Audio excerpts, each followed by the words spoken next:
There was quite a lot of anger there, and we really don't want to get into name calling. I think it's hot out. Things are inside the State House are a little heated, but as far as for Democrats, Democratic leadership, we continue to sit at the table. We continue to meet, especially with Senate Republicans, as we move forward and work on a budget compromise. So, in divided government, I think it's important that we really sort of sit down and we listen to each other and have those open discussions.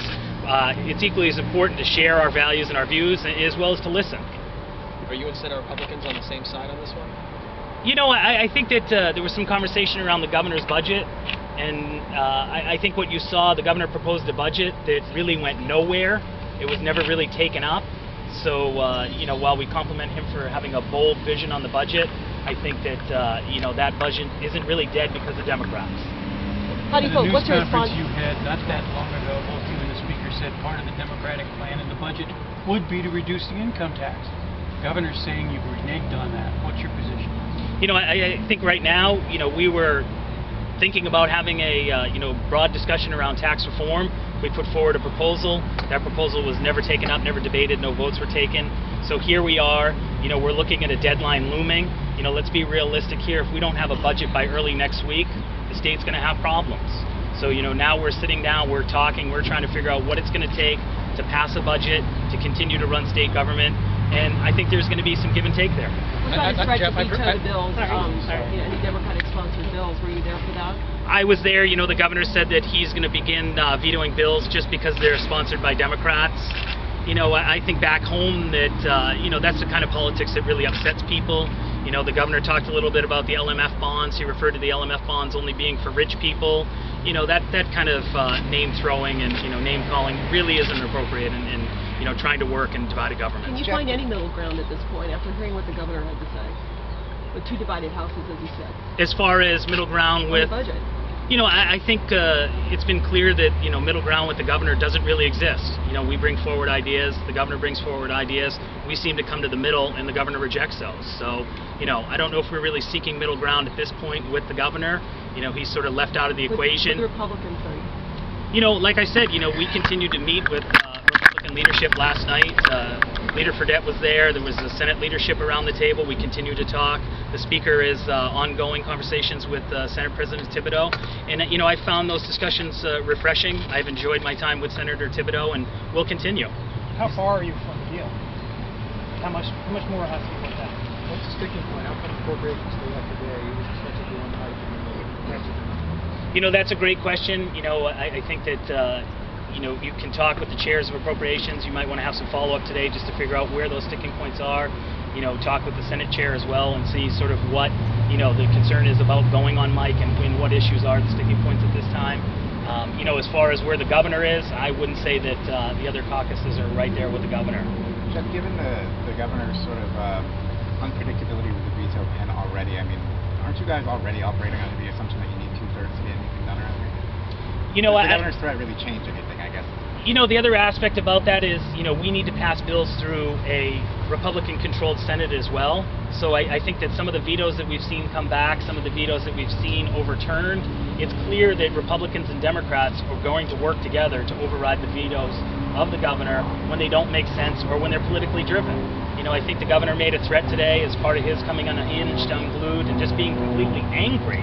Which, the footage will show the citizens back home that that's not how you operate in divided government. That's not how you get things done. So. I guess more directly, he's trying to exert pressure on the Democrats with that veto.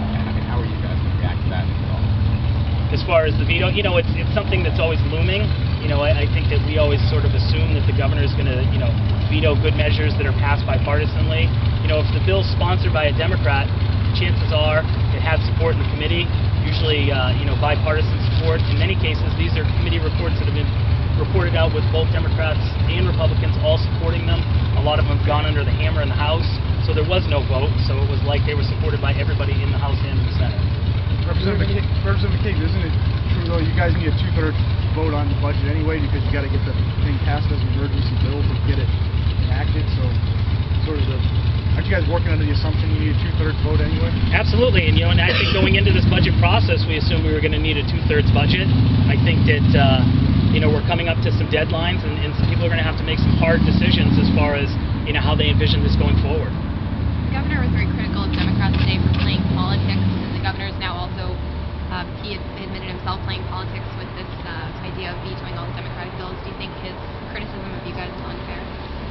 You know, I wasn't really sure what he was referring to as far as us playing politics. You know, I think he laid out some examples where he personally is playing politics. He talked about the LMF bonds, deja vu, we're back again with bonds. He's holding those up. You know, I think you've seen Senator Cates come forward, propose the bill to sort of remove the governor from that process based on, you know, good government. I think also we're in a situation where, you know, the governor made a threat. It's a threat he's already acted on. I think I'll go back to the office. We'll find out what's been vetoed. These are probably good bills. We voted on a bill today around powdered alcohol. My understanding is that's actually going to be vetoed. You know, that was one person in the House that opposed that. So we'll see what the Senate does. But, you know, is that going to be vetoed because it's, you know, sponsored by a Democrat? It was also co-sponsored by a Republican who is a former law enforcement member who has a great deal of background in substance abuse and diversion, both for alcohol and cigarettes. So let's see what the governor does. You know, that's a good measure for the people of the state of Maine. Do you want to respond on the PUC? Bonds, back to LMF bonds, as the governor said in there that there's an investigation. Did you ever hear anything about that before? You know, I don't even know what we're talking about. You know, did the governor go out and hire a PI? You know, I'm not sure what the investigation is. You know, the Lancer Maine Future Board has been appointed by the governor. You know, that's a board of his appointees that were approved by the legislature. The staff at the LMF department is staff that he has hired under his commissioner.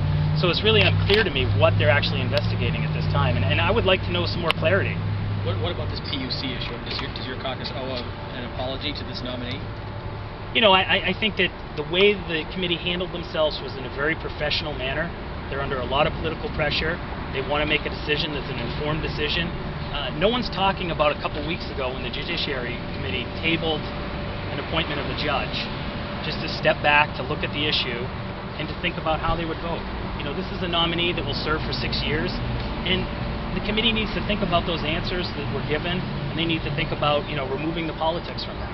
So I think forcing them to vote yesterday wouldn't have done anyone any justice. The committee and members decided that they needed to take a step back. They've taken a step back. And I think name-calling or questioning people's characters, such as Chairman Dion, you know, that's just absurd. I think that both, you know, Democrats and Republicans have had a long-standing relationship with Chairman Dion. You know, I think his past speaks for itself, and he's a stand-up guy. Does the committee typically vote day of on that stuff? You know, I've been on a committee before. I know that when we did Commissioner Beardsley's appointment, we took a time out, and I can't remember if it was the next day that we voted or late that day, but we sort of separated ourselves to really talk about, you know, what the vote would be and, you know, talk about sort of the outcome of that. So, you know, it's not really that uncommon. So is it dead in the water, this nomination? Just because it was tabled? No. You know, I think that they have until June 8th to vote on that, and no one's saying that, you know, we have determined the outcome of that vote. So to sort of speculate and to be paranoid about that, I'm not sure how that's helpful to other things that we're trying to do. So. Jeff, I know maybe a cynical person would reason that perhaps that vote yesterday is related to the stalling of the efficiency Maine bill in the Senate. Do you care to comment on that? Did the Democrats... Yeah, you know, it's very interesting. I heard the governor refer to the Ann bill that is sitting on the Senate calendar tabled. I don't know how much business is tabled right now in the Senate. I know that I sort of keep track to both houses to see, you know, if we're falling behind. I know today in the House we tabled a number of bills, so, you know, Monday we hope to move some things along and really keep on track. But, you know, the Ann bill has been sitting in the Senate. I don't know if anyone's keeping track of how long, but it's, I think it's been about 3 weeks. It's going on, you know, sort of the tail end of the third week, and, you know, I'm not really sure why that's sitting tabled in the Senate. I'm not in control of the Senate, and, you know, that was really clear to me that was a simple fix, that Ann bill, and so for an up or down vote on that, there was a vote that occurred in the House that was a very strong vote. Normally when such a strong vote occurs in one of the chambers, the issues just move forward. It's an issue that's unrelated to anything else other than fixing the word and moving money into the business community around the state of Maine. You know, the governor referred to environmentalists and this and that who were, you know, sort of driving that bill. I've heard from a number of businesses. I also have a project up in my area. It's at the local library that's trying to get money from the Efficiency Maine Trust. Like, you know, the governor himself recognized that Martin's has gotten money from the Efficiency Maine Trust. So, you know, we're not talking about, you know, myself wearing my Tevas running around and being this environmentalist. You know, this has a benefit to putting people to work, putting money into people's pockets. So, would you say that? I mean, why hold up Representative Fredette's bill then? He tells us he had a deal with Democratic leaders that those bills would move on a simultaneous track. Now, was there no deal? Is that just a disagreement between? You know, I have to be honest. You've asked me this question before.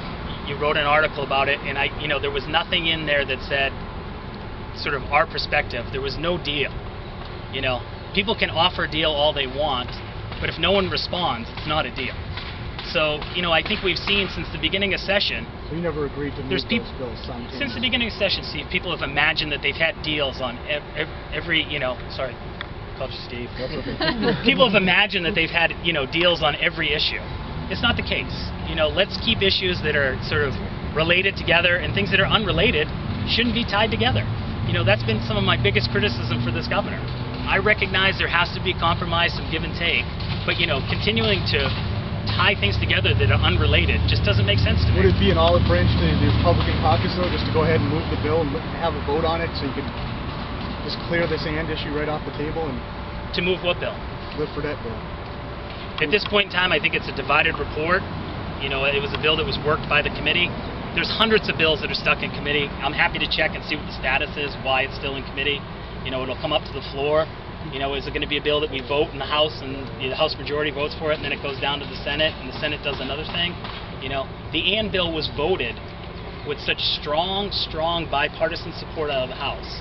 I question why it's even tabled in the Senate at this point, and it seems like it's something that could easily get a majority to get out of the Senate.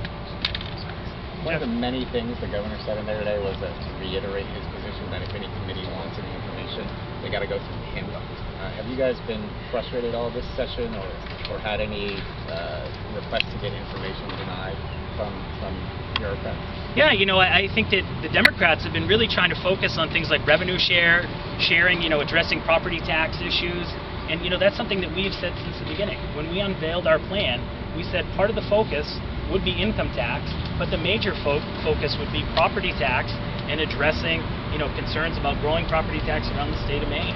And I think, we put that proposal forward, and at first it was like MRS, Maine Revenue Service was not going to even rank that proposal.